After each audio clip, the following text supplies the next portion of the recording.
Isa pong magandang araw ng Panginoon sa mga kapatid sa Villa Carolina Bible Christian Church at sa bawat isa na makakapakinig ng mensaheng ito.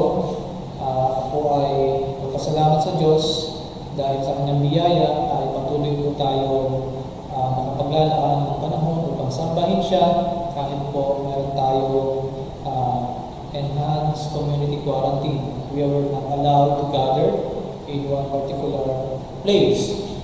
So God is to be praised, whatever circumstance na meron tayo, we should continue to worship and exalt the name of our God. At nais ko pong manalangin muna tayo bago po tayo mag-aral. Aming Ama sa langit, kayo po, O Diyos, ay dakila, kayo po ay makapangyarihan, kayo po ay mabuti, kayo po ay mapagmahal, kayo po ay mapagparaya sa amin na iyong mga anak, at hindi mo po kami pinababayaan. At nagpapasalamat kami sapagkat hanggang ngayon kami po nabubuhay pa, kumikilos, humihinga dahil po sa inyong biyaya. O Diyos, marapatin mo po na kami makapag-aral ng mga salita sa umagang ito upang ikaw ay maluwalhati at maparangalan at madakila ang inyong pangalan sa lahat ng panahon, lahat ng sitwasyon. O Diyos, salamat po. Pagpalain mo po ang pag-aaral ng inyong salita sa ikararangal ng inyong anak na si Yesu Kristo, sa ikatitibay ng inyong iglesia, sa pangalan ng Ama at ng Anak at ng Espiritu Santo. Amen and Amen. Ang title po ng message na aking inihanda para sa pagsamba ngayon ay Deciding the Desirable Fear. Magkaroon ng pagnanais sa pagkatakot na kanais-nais. Akin pong kukunin ang teksto ng Psalm 19, yung unang bahagi, para pagbatayan ng mensahe. Ganito po sinasabi ng Psalm 19, na unang bahagi ng Psalm 19, 9, verse 9. Sabi doon, the fear of the Lord is clean, enduring forever. Ang pagkatakot sa Panginoon ay malinis. Ito ay mananatili magpakailan paman. Ang takot po ay isa sa mga uri ng emosyon na nilikha ng Diyos sa atin. It is a normal, healthy kind of emotion. Kaya po tayo nagre-react ng may takot kapag may danger. Kung wala po tayong pagkatakot, kahit nandyan na yung danger, hindi po tayo aalis, hindi po tayo tatakas, hindi po natin poprotektahan ang ating sarili. So that is a healthy kind of emotion that compels us to act and to escape whatever danger na maaari nating maranasan. So, meron po akong nais na bigyan ng pansin sa ating pong pag-aaralan. Yun pong tinatawag na desirable fear. Ano ba itong desirable fear? O yung takot na dapat nating nasahin at dapat magkaroon dito sa atin.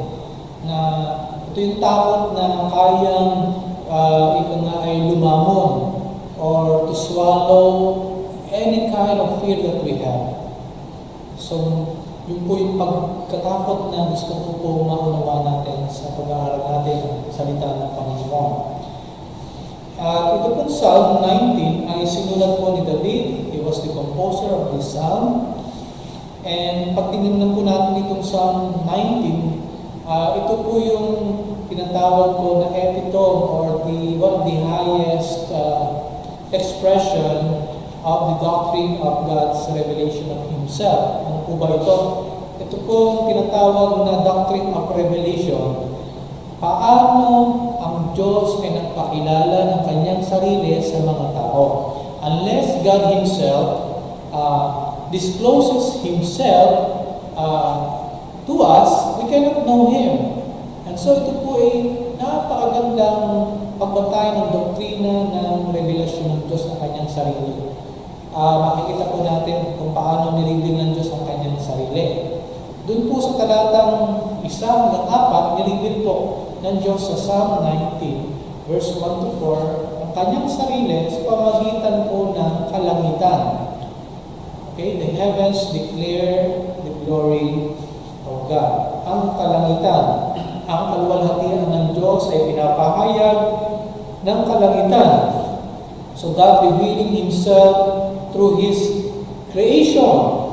God reveals Himself to us, human beings, through the skies that God has created, through the sun, through the moon, and through the stars.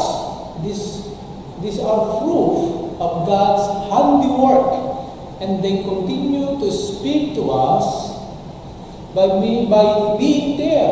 Nandiyan pa rin po yung mga bagay na ito. Ang araw, papatuloy sa pagsikat at paglubog, ang buwan, ganun din. Ang mga bituin sa langit sa gabi, nandun din. And they continue to run their courses, and they display God's absolute power and rule over them.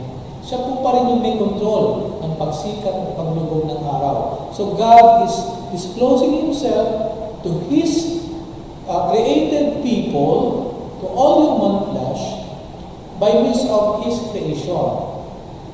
Another doctrine of revelation na pwede natin magbatayan dito ay yung tinatawag na God's revelation of Himself through a special kind of revelation, and that is the very Word of God. Yan po yung nakikita natin doon po sa verse na atin po pag-aaralan, no? Yung chapter 19 verse 7 up to verse 9. God revealing Himself to His spoken and written Word, the Bible. No? So He reveals Himself to nature, but in this, God's special revelation of Himself is the Bible, the Word of God, the Scriptures. At ito po ay tinawag ni David sa pamagitan ng mga ganitong mga pananalita. He calls the Scripture, the Bible, the law of the Lord, ang batas ng Panginoon, the testimony of the Lord, ang patotoo ng Panginoon, the precepts of the Lord, ang tuntunin ng Panginoon, the commandments of the Lord, ang utos ng Panginoon. So yun po yung mga salita na ginamit ni David para po tukuyin ang banal na kasulatan na siyang kapahayagan ng Diyos sa mga tao. So God discloses Himself, reveals Himself through His created being, but in this, God also reveals Himself through the Holy Scriptures. Pansinin po natin, yung Holy Scriptures, kinabibilangan po ng mga sumusunod, yung pong law o yung Torah, yung pong patotoo, testimony, yung tuntunin, precepts, yung utos, yung commands, yung rules or judgment o yung kahatulan. Yun po yung kompletong paliwanag o mga salita na ginamit ni David para sa banal na kasulatan. The law of the Lord, ang ibig sabihin nito, ang batas ng Panginoon, ito po ay general term for all the revealed will of God. So pag sinabing batas ng Panginoon, lahat ng nai-reveal ng Diyos na batas sa pamamagitan ng kanyang salita. Yung po naman tinatawag ng patotoo, testimony of the Lord, ito po ay tumutukoy naman doon po sa katotohanan. Kaya pag ikaw ay nagsabing nagpapatotoo ka, you are proving something that is true, hindi falsehood. At ito po ay pinapatotohanan mismo ng Diyos. Another expression of the testimony of the Lord also may refer to His covenant, yung kanyang tipan, or in other words, His promise, that God is true to His promise. He testified true to His promises. Ano naman yung precepts at saka yung commandment ng Panginoon? Ito naman po ay tumutukoy sa tiyak, malinaw, at makapangyarihang dinig ng Diyos sa atin. Yung pong precepts, tuntunin, yung pong command ng Diyos, yun po ay malinaw na dinig niya sa atin, ng mga anak niya. At yun naman po tinatawag ng judgment or yung rules of the Lord. Ito naman po yung tinatawag ng paghatol tungkol sa iba't ibang uri ng kalagayan ng mga tao. Whether they will believe or whether they will rebel against God, kasama po yan dyan. Paano po nakikipag-ugnayan ang Diyos sa mga tao at paano din po nakikipag-ugnayan ng mga tao sa kanyang kapwa at sa pamagitan ng judgment o rules ng Panginoon, ito po ang ipinapahayag mga bagay nito. So ipinapakita po ng mga salitang ito tungkol sa revelasyon ng Diyos sa kanyang sarili na nais po niyang ipaunawa sa ating mga tao kung ano po yung kanyang kalooban para sa atin. So kapag naunawaan natin yung kalooban ng Diyos sa pamamagitan ng banal na kasulatan, tayo po ay dinadala nito patungo sa tinatawag na reverential fear o pagkakaroon ng mapitagan at may paggalang na uri ng pagkatakot.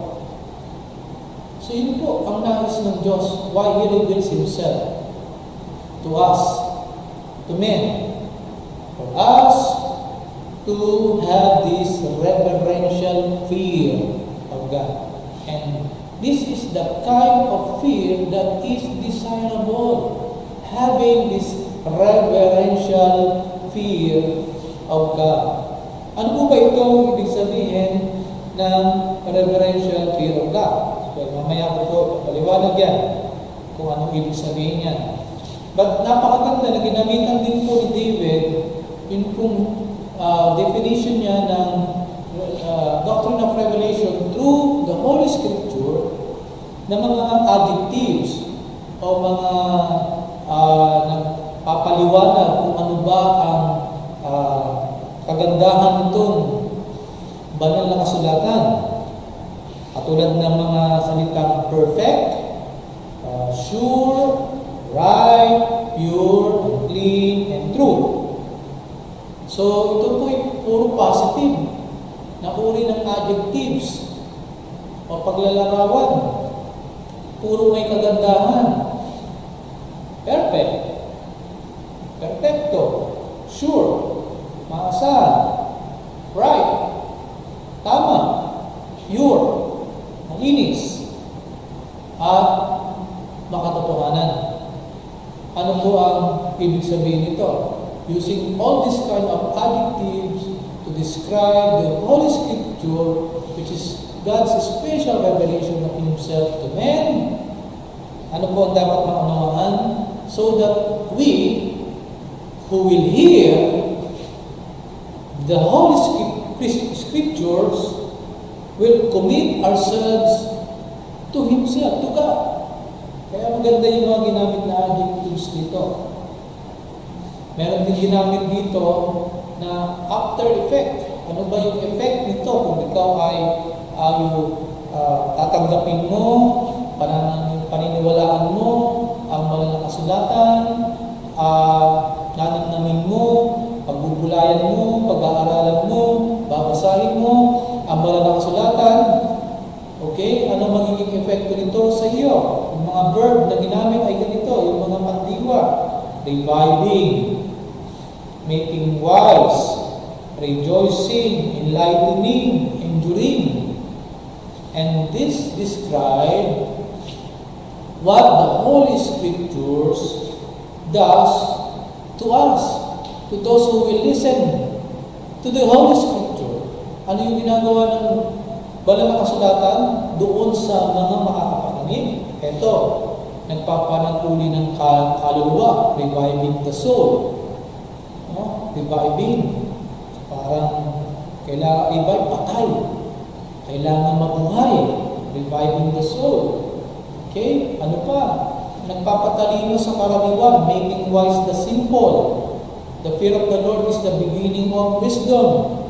So yung turi ng karunungan sa paningin ng Diyos ay yung tao may kaalaman, pagkaunawa, pagpapahalaga sa banal na kasulatan. Ano pa? It rejoices the heart, nagpapasigla ng ating kalooban, ng ating puso. Ano pa? Enlightening the eyes, nagpapaliwanag sa ating mga mata. So ito po yung resulta sa atin. Kung ating pong tatanggapin, paniniwalaan, at babasahin, pagbubulayan ang banal na kasulatan. kasulatan na kung saan dito ipinakikilala ng Diyos ang kanyang sarili. Kung wala ang banal na kasulatan, we can never know God. We can never know God. So, lahat ng mga effect ng salita ng Diyos, ng banal na kasulatan sa atin, ay positibo. Pero sa kabila nito, kahit positive lahat, ang nagiging bunga nito sa atin, marami pa rin po ng mga tao ang hindi naniniwala, hindi nagpapahalaga dito sa banal na kasulatan na ating pong tinuturing ng tanging salita ng Diyos. Yung iba, kinokontra. Yung iba, minamali ang paliwanag. At marami po dyan na bagaman tumatanggap sa banal na kasulatan na hindi po magkasya sa banal na kasulatan lamang. Kailangan pa nila ng tradisyon ng tao. Meron naman po dyan na hindi po tanggapin ang banal na kasulatan ay ang kabuuang revelasyon ng Diyos tungkol sa kanyang sarili. Dadagdagan pa po ng mga karanasan na para yung karanasan nila sa buhay espiritual ang mas nakakalamang kumpara sa salita ng Diyos. At yung karanasan nilang ito, yung ecstasy, yung spiritual ecstasy na naranasan nila, ayun ang nagdidikta kung paano sila mamuhay, kumilos at maglingkod. Ang iba naman ay walang magpapahalaga sa Biblia at mas mahalaga pa sa kanila ang mga turo ng tao, tradisyon ng tao, mga panaginip, mga lugar na tinatawag sagrado, mas doon sila pumupunta, mga relic, okay? Yung po yung mas mahalaga sa kanila kumpara sa salita ng Diyos. Ang iba ay nagtitiwala doon sa zodiac signs. Ang iba ay wala pong pagpapahalaga sa banal na kasulatan sa pamagitan po ng nakadisplay lang, hindi naman binabasa, inaamag na, halikabo ka na lamang sa kanyang nilagyan. So, walang pagpapahalaga sa salita ng Diyos. Samantalang dito natin makikilala ang salita ng Diyos upang magkaroon tayo ng desirable fear of God. Magkaroon tayo ng banal na pagkatakot sa ating Panginoon. This is the kind of fear that is desirable, mga minamahal ko. Kaya naman po, tingnan natin na dito po, marami po ang merong mga pagtatalo regarding ang Diyos ba ay maunawaan na lamang sa pamagitan ng makikilala lamang sa pamagitan ng kanyang nilikha, ng kanyang langit, ng mga bituin. Pwede mong makilala ang Diyos kahit wala ang Bible, sa pamagitan ng panaginip. Yan. Maganda pong pag-aralan niya. Pero alam niyo po ba dito, pag pinansin po natin yung ginamit ni David, doon po sa chapter 19 verse 1 to 4, isang beses niya lang pong ginamit yung salitang Diyos, yung salitang God. No?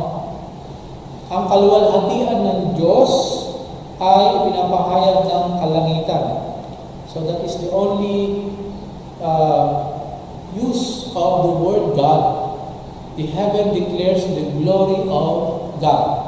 So, pagdating naman po sa chapter 7, chapter 19 verse 7 to 9 ng ating passage, makikita natin doon na yun pong God's revelation of Himself through the Holy Scriptures, 6 na beses pong ginamit ni David yung salitang Lord. No? Ibig sabihin, mas matimbang, mas ganap na makikilala ng tao, maunawaan niya kung sino ang Diyos sa pamagitan ng Bible. Ginamit ni David ng 6 na beses ang salitang Lord. Bawa, the law of the Lord, 1. Testimony of the Lord, 2. The precepts of the Lord, 3. The commandment of the Lord, 4. The rules of the Lord, 5. The will of the Lord, 6. So, ibig sabihin, mas lamang dito na gamitin natin ang Bible at ginagamit ni Lord ang Bible to reveal Himself fully to us, human being. Kaya po, dapat mas malagaan, mas iangat natin ang Bible kumpara sa ibang mga sacred literature, because the Bible is God's special revelation of Himself to us. Ngayon, makikita po natin dito yung the fear of the Lord. Yun po yung ating passage. Ito ba? Napag-inaanan po yun Chapter 19, verse 7 to 9. Binanggit ni David yung the law of the Lord, the precepts of the Lord, the testimony of the Lord, the commandment of the Lord, the judgment of the Lord, or the rules of the Lord. Pero yung the fear of the Lord, napag-inaanan. Yung kung nauna ko mga sinabi, tumutukoy mismo sa Diyos. Siya yung meron siyang batas, meron siyang tuntunin, meron siyang kautusan, meron siyang mga patotoo, pagpapatunay, meron siyang paghatol, o rules, o judgment. Tumutukoy lahat po yun sa Diyos. Pero yung fear of the Lord, it does not refer to God. Kasi ang Diyos, wala namang takot na dapat katakutan. Okay? Wala pong dapat katakutan ng Diyos, kaya He doesn't need that kind of fear. So, yung fear of the Lord, that refers to human response to God's revelation. Paano tutugon tayong mga tao sa pag-reveal ng Diyos ng kanyang sarili? That is how in the Bible, when we find the word fear of the Lord, it always refers basically to human response to God. Okay? Yun po yung ating makikita dito. Now,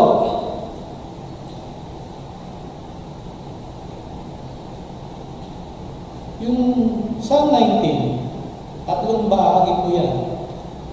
Verse 1 to 4, God reveals Himself through His created nature, the heavens. Verse 7 to 9, God reveals Himself through the Holy Scriptures.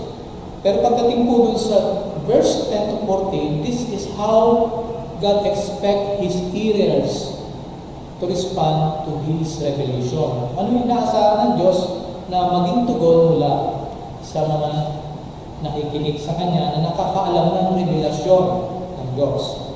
Verse 10 hanggang 14. Sa verse 10, dahil kung alam mo yung Bible, kilala mo na ito yung alam mo na napapahayag. Kilala Diyos dito, you must desire the Bible, okay? Desire the Word of God, mas higit pa kaysa sa ginto, at mas matapit pa kaysa pulot-pukyutan. Okay? Yun po. So, meaning, mas dapat hangarin ang salita ng Diyos kumpara sa ginto, kayamanan, o sa pleasure, tamis ng pulot-pukyutan na meron ng daigdig nito. Ano pa? Sa verse 11, this gives David a kind of warning. Ang Diyos, ang salita ng Diyos, nagbibigay ng babala. At nagdudulot naman ito ng gantimpala o reward sa mga susunod sa salita ng Diyos. Ano pa yung response na inaasahan ng Diyos sa mga makikinig ng salita niya? So verse 12 to 13, sa pamagitan ng salita ng Diyos, ay nahayag ko ang kasalanan ni David, maging tayo. So through the Word of God, God is revealing our sinfulness and our sin. As we reflect on the Word of God, yun po yung nakikita natin dito. At inilalayo tayo ng salita ng Diyos sa pagmamataas. Okay, sa pagiging arrogante. Sa verse 14, ang salita ng Diyos, ito po yung magdadala. Dala po ito kay David upang ihandog niya ang kanyang labi, his lips, and his heart bilang isang haming katanggap-tanggap sa harapan ng Diyos. Yun po yung in-expect ng Diyos na magiging tugon ng makakapakinig ng salita ng Diyos at mananalig sa salita ng Diyos. Okay? Now, back to our text. Sabi ko sa ating passage, the fear of the Lord is clean, enduring forever. So again, this is the only word, the fear of the Lord, that refers to human. Not to the Lord, but refers to human response to God's revelation of Himself. Okay, tatlong bagay ang nais kong ipunto sa mensahe ngayon. Una, the definition of the fear of the Lord. Sabi doon, the fear of the Lord is clean, enduring forever. Pangalawa, the descriptions of the fear of the Lord. So yun lang po dalawang unahin ko. Pagkatapos, yung pangatlo, the recipients of the fear of the Lord. So unahin natin yung una, the definition. Ano ba kahulugan ng fear of the Lord? Its meaning. Sabi po ni Charles Spurgeon, ganito po ang kanyang pakahulugan sa tinatawag na fear of the Lord. He calls it a sense of awe of God's greatness. Isang pakiramdam ng pagkamangha sa kadakilaan ng Diyos. Okay. When we say fear of God, we can categorize this into two kinds of definition. Sa Everyday Dictionary of Evangelical Theology and Culture, meron pong dalawang definition tungkol sa fear of God. Ang unang definition na nakalagay doon sa kanilang pagkaunawa ay tinatawag na legalistic fear of God. Ano ba yung legalistic fear of God? It sees God as terrifying, horrible, and who is always full of wrath and vengeance. So, yung palang legalistic view of the fear of God, ito pala ang tingin nila sa Diyos ay terrifying, malupit, horrible, nakasingkap, at punong-puno ng puot, at pag-iigante. And so, ano magiging bunga nito sa worshiper, sa mga sinasubject ng uri ng fear na ito? Application po ng pagkatakot na ito, uri ng pagkatakot na ito, ay yung followers, yung mga worshippers, ay they need to obey and live a very strict kind of life. Masyadong stricto. Maraming bawal. Kapag sila ay sumuway, may parusa agad. Hindi lang, may mga ganyan pong uri ng denomination na Kristiyano na tingin nila sa Diyos ay talagang grabing magparusa. Parang isang master, kung paano niya tratunin ang kanyang mga alipin, sa konting pagkakamali, may parusa agad, walang pagkain ibibigay, ipapakulong agad. Ganun po yung tingin nila sa Diyos. Okay? At meron mga pagkakataon, ganun nila tinitingnan ng Diyos, lalo na po yung konsepto na meron sa Old Testament, na seeing God as a terrifying, horrible, full of wrath and vengeance kind of God. Yung po tingin nila sa Diyos. So the fear of God simply means terror of what God can do if the worshiper fails to obey. So tinitingnan ang Diyos sa uri ng pagkatakot na ito bilang terror kind of shadow terrorista, makakasinda ang uri ng pagkatakot. Karamihan po sa mga relihiyon ay may ganitong uri ng pananaw. They look God as a God that is full of vengeance. Pag hindi mo siya na-satisfy, tiyak parusa ang darating sa iyo. Tiyak karma, hatol. So, anong gagawin mo? May magsusumikap ka na i-please ang Diyos na ito, kasi pag hindi mo siya na-please, parusa.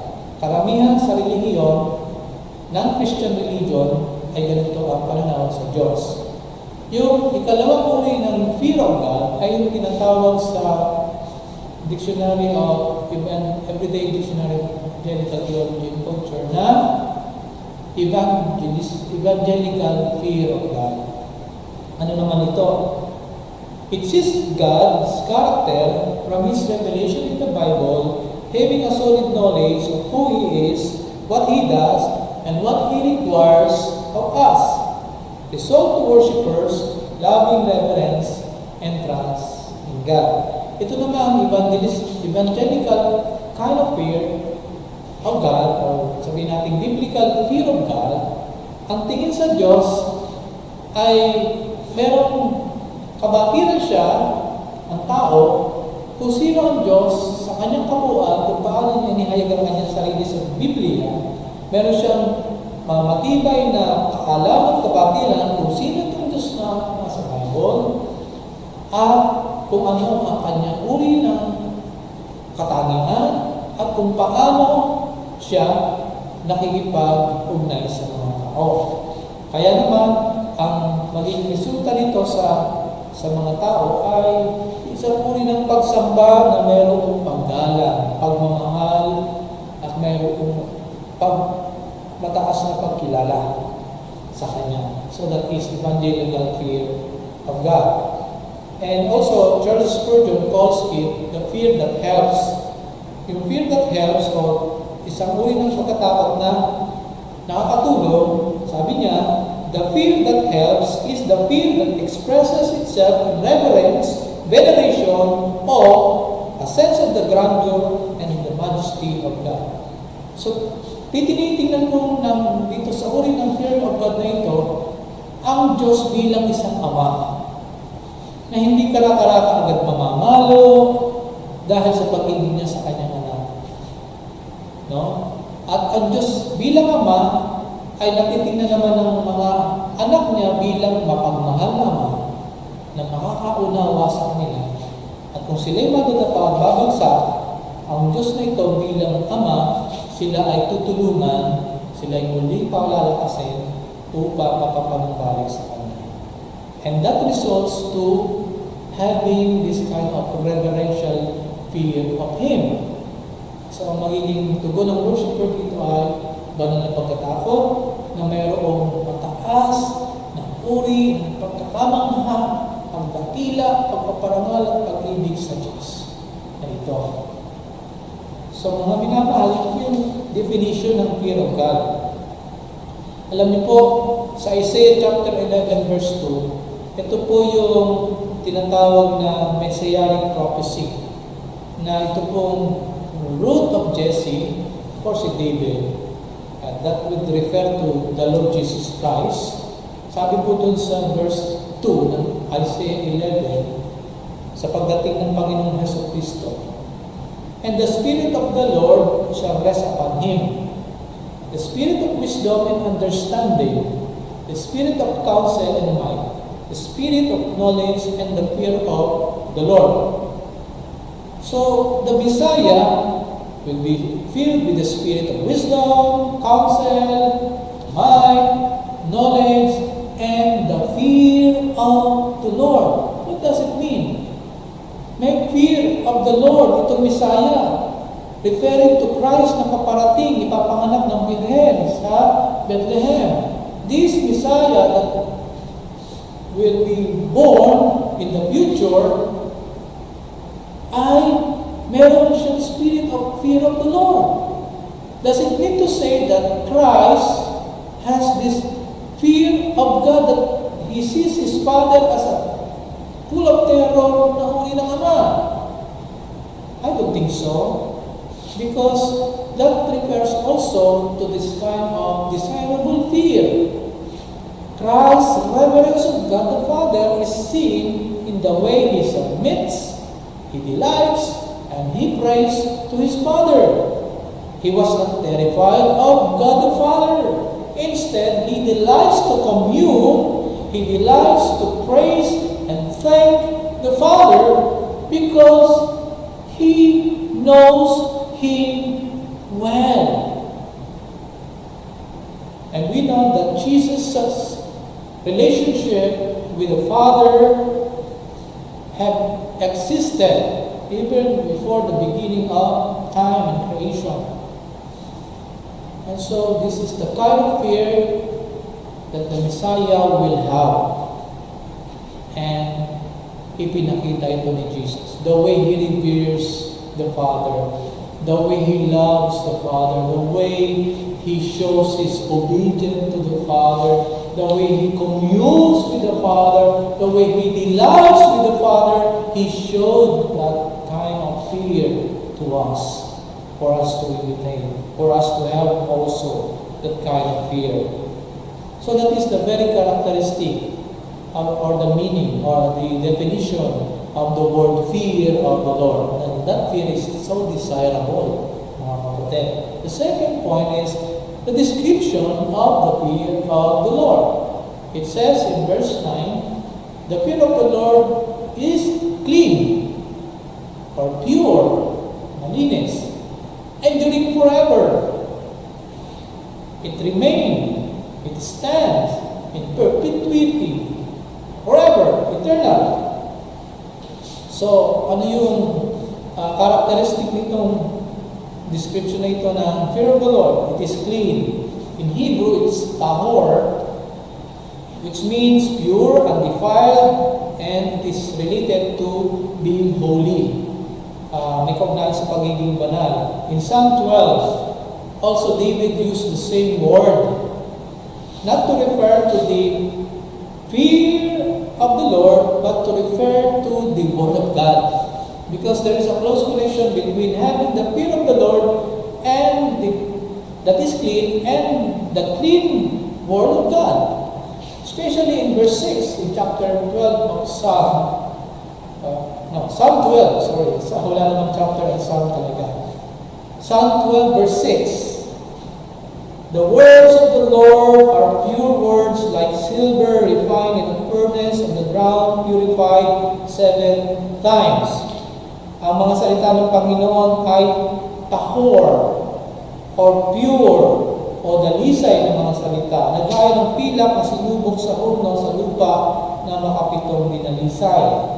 So kung ang mga salita ng Panginoon ay malinis, pure, undefiled, ay ganoon din po nilarawan ni David ang fear of God. Dito sa verse 9 ng ating passage, the fear of God is clean, pure, malinis. At doon po naman sa mga walang Word of God na binabanggit ni David sa Psalm 12 verses 2 to 4, okay, wala pong makikita sa mga taong walang Word of God na malinis, kundi mga salita ng kasinungalingan, salita ng pambobola, salita ng kawalan ng sinseridad, at salita ng pagmamataas o pagmamalaki. Psalm 12, 2 to 4. In contrast with having the Word of God which is clean. So, ang pagkatakot sa Panginoon ay malinis. Sapagkat ganun ang salita ng Diyos na malinis. At ang salita ng Diyos na malinis, na galing sa Diyos mismo, na malinis din naman. Because God Himself is holy. Sa isang tao mananalig sa Panginoon, ang Diyos ay tunay na malinis o dalisay. Ang kanyang kalingmingan ay napakaliwanag at walang sino mang taong po pwedeng makatingin sa kanyang kalingmingan. Sa ating pong pagiging makasalanan, mga minamahal ko. Pagkakita po natin ang ating pagkamakasalanan at titingnan natin ang kabanalan, kaluwalhatian ng Diyos, at nabubuksan po ang ating nadidiblang puso at isipan, tayo po ay dinadala ng kabatirang ito patungo sa kababaang loob at takos sa pusong pagsisisi at paglilinis sa lahat ng ating mga karamihan. That kind of fear of the holiness of God, when we see ourselves in front of this holy God, nakikita natin ang ating karamihan at dinadala tayo ng Diyos patungo sa Kanyang sarili upang tayo'y taos-puso magsisi at tayo po'y malinis sa lahat ng ating mga karamihan. Nakikita po natin ang ating kahubaran, our shame sa harapan ng Diyos. Whenever we encounter God through His Word, we see ourselves, our sinfulness, our wickedness, our arrogance, ang ating pagmamalaki, pagmamataas, even our lack of confidence in Him, ang ating kawalan ng pagtitiwala, kawalan ng pagpapahalaga, kawalan ng time na makipag-commune sa Kanya, mga minamahal ko. So, ano po magiging effect nito sa atin once we see ourselves in that miserable current situation ng ating pong kaugnayan sa Kanya that must drive us, dapat dalhin na tayo dito palapit lalo sa Kanya. Hindi po para lalo tayong lumayo. Dahil nga po meron banal na pagkatakot, reverential fear na kinikreate ng Diyos sa atin. Dadalhin po tayo nito palapit sa Kanya para ma-restore sa Kanya, para magkamit muli ng pagpapatawad niya at para dakilangin siya. Napakasagana po ng habag sa atin ng Diyos. At yung habag na ito ng Diyos, yung pagpapatawad sa lahat ng ating mga kasalanan, pagtanggap sa atin ng Diyos bilang Kanyang mga anak sa kabila ng ating mga karumihan at pagkakasala, ito po ay bubunga sa atin ng reverential fear. Isang uri ng pagkatakot na clean, malinis, dalisay, banal, at ito po ay nagdadala sa atin sa labis na pagkakamangha sa Diyos. You know, Isaiah himself experienced that. In Isaiah 6, when he saw the Lord high and lifted up, he saw himself as a man with unclean lips, may maruming labi. Yun po yung pagkatingin ni Isaiah sa kanyang sarili kung makita niya ang kaluwalhatian ng Diyos, and that drives him, that kind of vision of the holiness of God drives him to be humble before God. So yun po yung ginagawa ng salita ng Diyos sa atin, creating in us that kind of fear of God that is clean, because God is clean, God is holy. The second characteristic of the fear of the Lord is this: enduring forever, to remain, to stand forever in perpetuity. So yun po yung dalawa. Hindi lamang po malinis ang fear of God, and katulad din po ng kanyang salita, ito po ay mananatiling magpakailanman. All flesh are like grass. All flesh are like flowers of the field. The grass withers and the flowers fade, but the word of God remains forever. So nananatili ang salita ng Diyos magpakailanman. Lahat ng laman ay tulad ng damo ng tutuyo at bulaklak na nalalanta, ngunit ang salita ng Diyos ay mananatili magpakailanman. So yung kung isang tao na mayroong reverential fear of God sa lupa, mga kapatid, ay mananatiling may reverential fear of God sa langit. And that is eternal. Sa langit, patuloy siyang mamamangha sa kagandahan ng Diyos. Hindi siya mamamangha sa ganda ng langit o ng gintong nilalakaran o ng mga iba't ibang mamahaling bato na meron doon. Mas mamamangha siya lalo higit sa Diyos, sa kanyang kagandahan, sa kanyang kabutihan, sa kanyang kapangyarihan, lalo higit sa kanyang kabanalan. Alam niyo po, bakit ko nasabi ito? Kasi dito sa lupa, ang isa pong tao may reverential fear of God, and may mga pagkakataon na babawasan po yung kanyang reverential fear, yung kanyang pagkakaroon ng sense of awesome, greatness of God. Lalo na po sa panahon siya nalulupaypay dahil sa kanyang kasalanan. Sa panahon na siya po ay may pagsubok at nakatingin siya masyado sa malaking problema, suliranin, kaysa sa Diyos na kanya pinaglilingkuran. So dumarating yan sa atin bilang mga mananampalataya. So nababawasan yung ating reverential fear. Subalit sa langit, doon wala na pong kasalanan na lalabanan pa. Doon wala nang tukso na gagawin si Satanas. Doon wala na pong atensyon ng mundo na aagaw sa ating affection o puso o desire na pilit tayo nilalayo ng mundong ito na hiwalay sa Diyos. Yan po ay wala na yan sa langit. At magpapatuloy po sa atin doon yung tinatawag na pagkakamangha sa Diyos na may lalang sa atin at Diyos na tumulong sa atin. Kaya po, it is enduring forever. The fear of the Lord is clean, and the fear of the Lord endures forever. Endures forever. Third point is the recipients of this kind of fear. Desirable fear. You know, no person can have this reverential fear of God if he doesn't know the Bible, the Holy Scriptures. He can have many kinds of fear, but not this fear of God. Unless he knows the God of the Bible. It is like saying you cannot enter the kingdom of God unless you are born again. If you are not born again, you will not love the Bible. You will not spend reading the Bible. You are not going to know the Bible. Why? Because your spirit is still dead. Patay pa yung spirito. So that's why you cannot have this reverential fear of God. Wala kang sense ng awesomeness of God. Ang meron sa'yo, yung kakaibang fear of God, the legalistic kind of fear of God.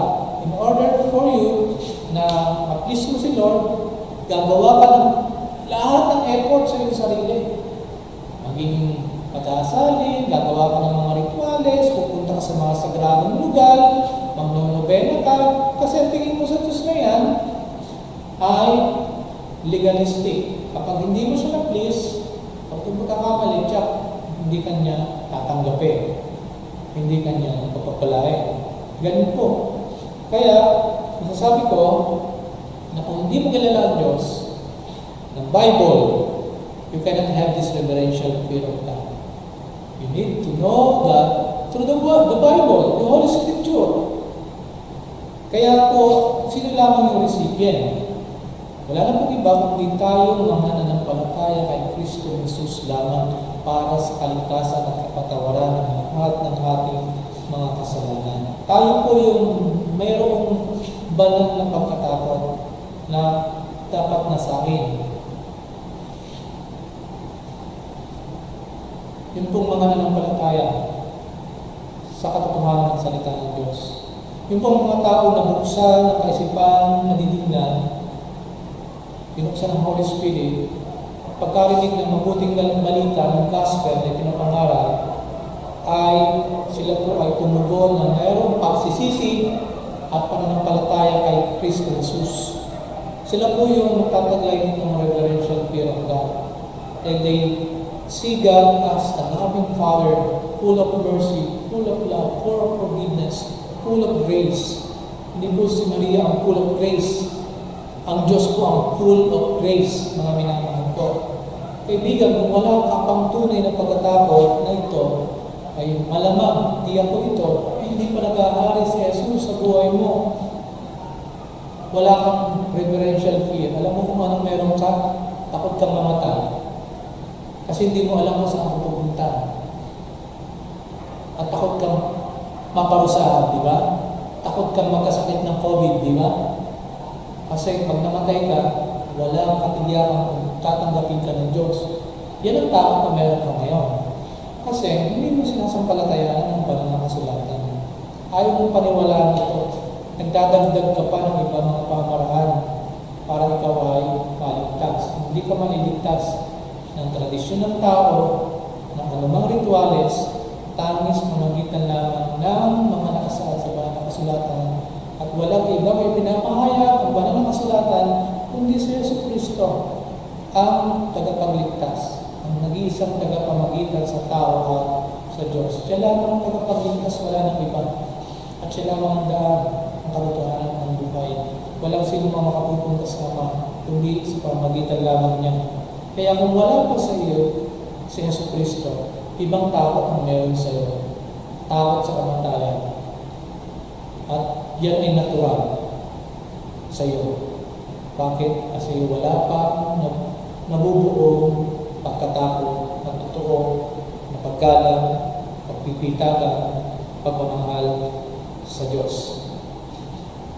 Kaya kailangan mong nasahin ito. This is the kind of fear is desirable. Nasahin mo ito, kaibigan.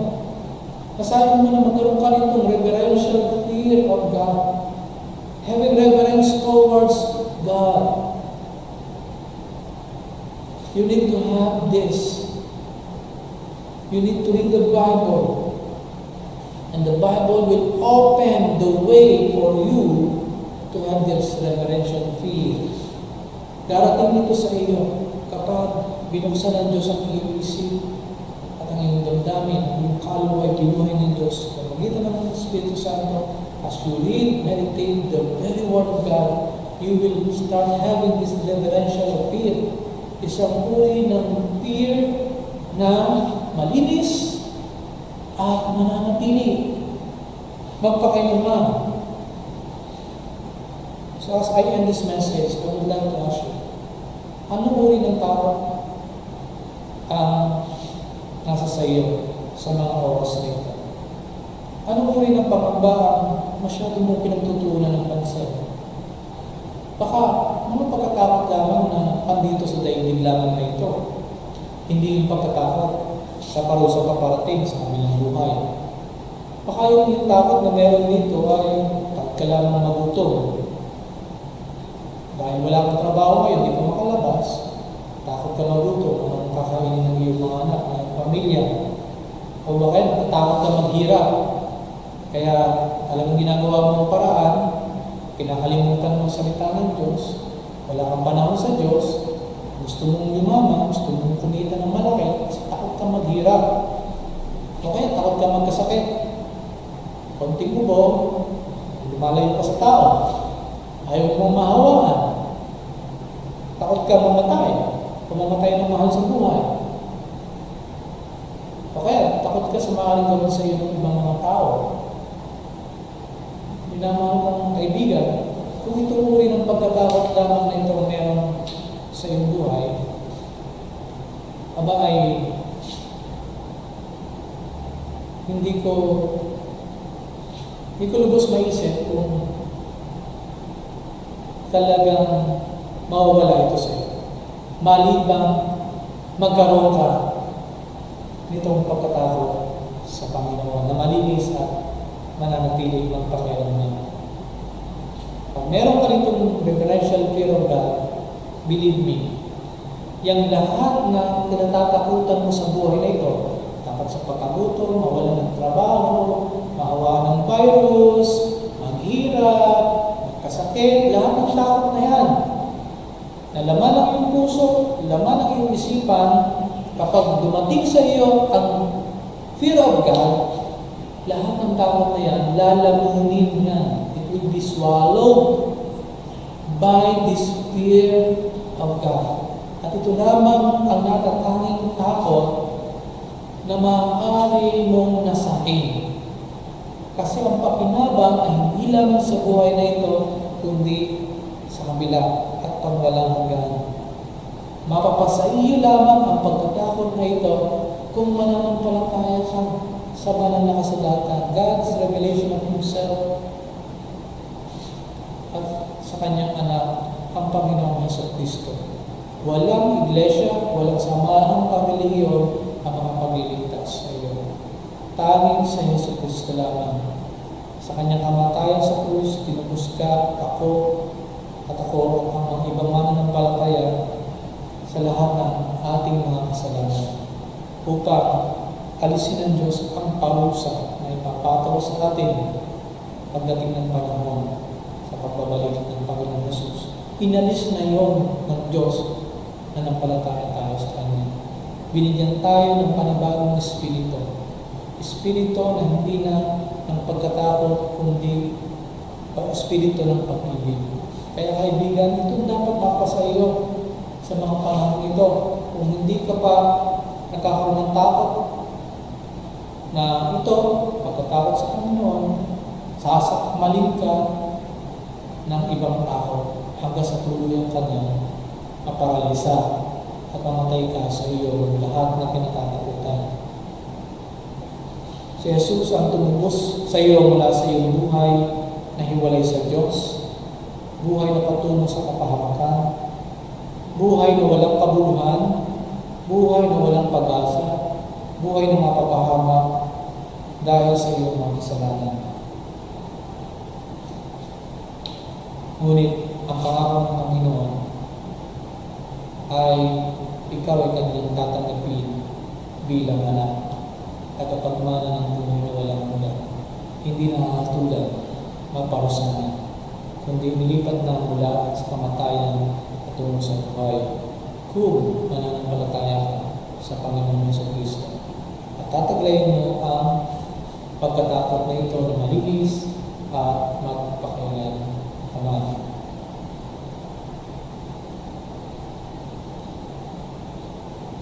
Meron ka bang takot na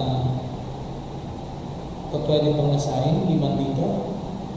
Of course, hindi mo dapat nasahin yung takot na sa parusa. Kasi yung takot, the fear of judgment, has something to do with punishment. Kung alam mo, ikaw ay napatawad ng Diyos, hindi mo nakatatakutan yung parusa sa apoy ng impyerno.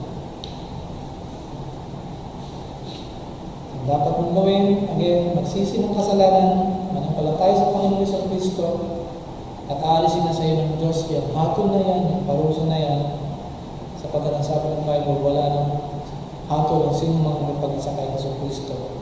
Dalangin ko, kaibigan, o kapatid, kung ikaw ay mayroong mas kinatatakutan kumpara sa iyong pagkatakot sa Panginoon, dalangin ko na mapa sa iyo ngayon ang reverential fear of God, yung sense of God's greatness, awesome sense of God's greatness, at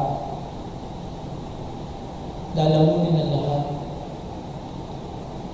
ng takot mo ng pagkatakot na ito na malinis at mananatili ang pakailan. Dito mo masumpungan ang isang uri ng buhay na may kabuluhan at kagamit-gamit para sa kanyang kaluwalhatian. I urge you to seek and desire this desirable fear, that is the fear of God. Amen. Panginoon, salamat po sa katotohanan ng inyong salita. Dahil mo po ang bawat isa sa amin sa pananampalataya at patuloy na pagkilala sa inyo na kayo may kontrol ng lahat ng bagay, na kami, Panginoon, sa lahat ng aming kinatatakutan ay po pwedeng maging mapayapa ang puso at isipan dahil po sa pagbibigay mo sa amin ng ganap na pagkatakot, sa pagkatakot na may pag-ibig, pagrespeto, pagkilala, pagkapamahal sa inyong kadakilaan at sa inyong kapangyarihan. Purihin ang inyong pangalan, dakila ka sa pangalan ng Panginoon Kristo, ang aming dalangin